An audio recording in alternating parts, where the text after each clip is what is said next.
Hey there everybody, Tech Chucker here, and I challenge you to a sculpt off. How's this gonna work? Everybody is going to hand sculpt a 1/12 scale fire hydrant, the quintessential prop for any action figure diorama or any diorama really in general. You've probably had to have a fire hydrant, and that's why we are going to sculpt those by hand. What are the rules? We are going to make our fire hydrants out of a chunk of XPS foam. So it's the high density foam is the preferred. If you don't have access to high density foam, that is okay.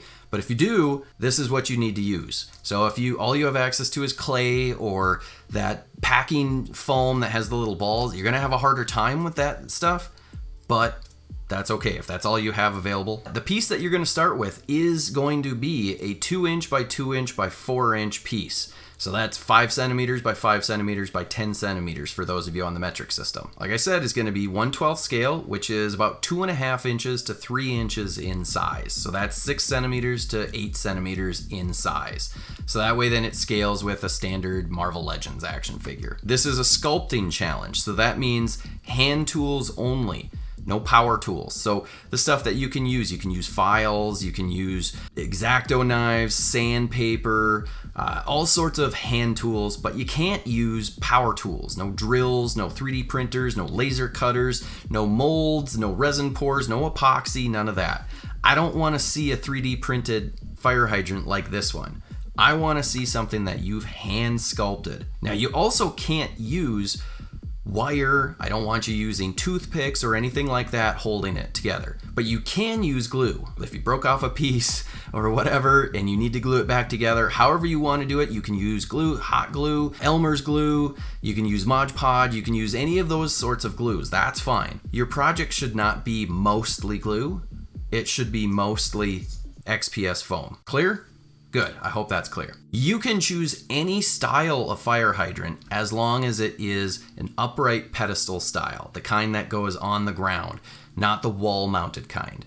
That way then we all have basically the same style of what we're working with, but you can choose any kind of style within that. So if you need to go on the internet and find a reference picture, that's fine. If you have a style that you prefer that you've been using anyway, that's totally okay. The challenge opens now.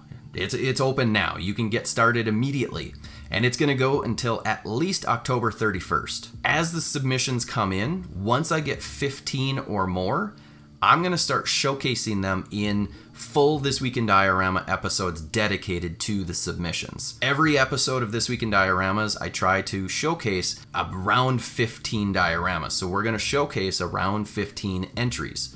So if I never get 15 entries, well then there'll never be a showcase, which will be a bummer. There is gonna be a prize, at least I think there's gonna be a prize. I don't know how it's gonna be decided, if it's gonna be just me picking out my favorite or you guys voting.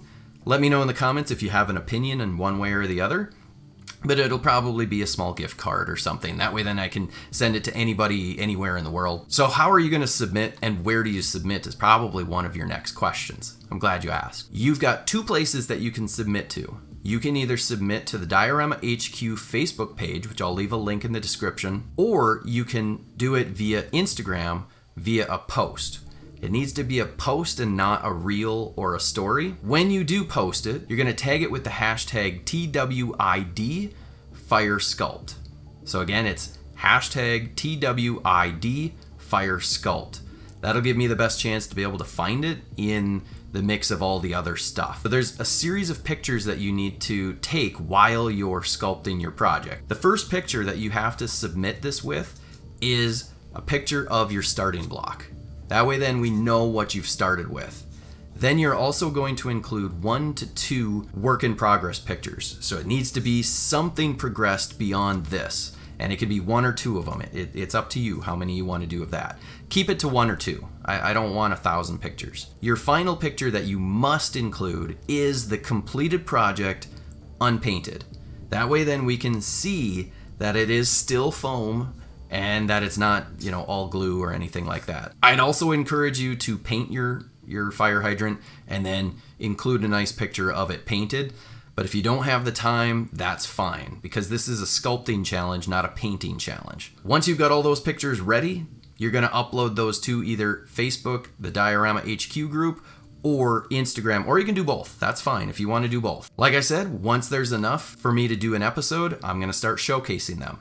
If I do one episode, that means that it's on. The challenge is on, and there will be a prize for however we deal with that. The last 2 rules, and they're the most important: have fun and push yourself. You want to push yourself beyond what you thought you could do. Because some of you might be sitting there thinking, oh geez, there's no way that I can sculpt something like this. You never know until you try. I already did mine, and I'm actually pretty surprised at how well it turned out for the fact that I've never done it before. Now, it's not perfect by any means. When we're showcasing these, we may all laugh at some. We're not laughing at you, but we may laugh at some because it just didn't turn out.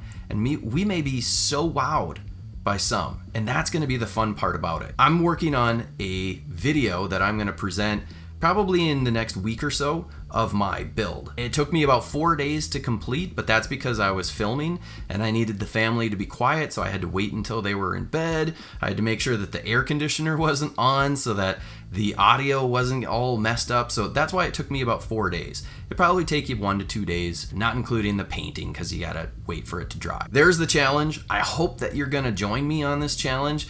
It's a lot of fun. It's hard, but it's so fun and it's so rewarding. Let me know in the comments if you think you're going to participate. I really want to know, are you excited for this? Because I'm pretty darn excited for this, and I'm excited to see what you guys are going to come up with. So leave a comment. Let me know what you think about this, if you're going to join in or not. Hit the like button, hit the subscribe button, share this out with all of the diorama creators out there that you think should get involved, because you know what? Who doesn't love a good sculpting challenge? So get sculpting, have fun. I can't wait to see what you guys submit. We'll see you later.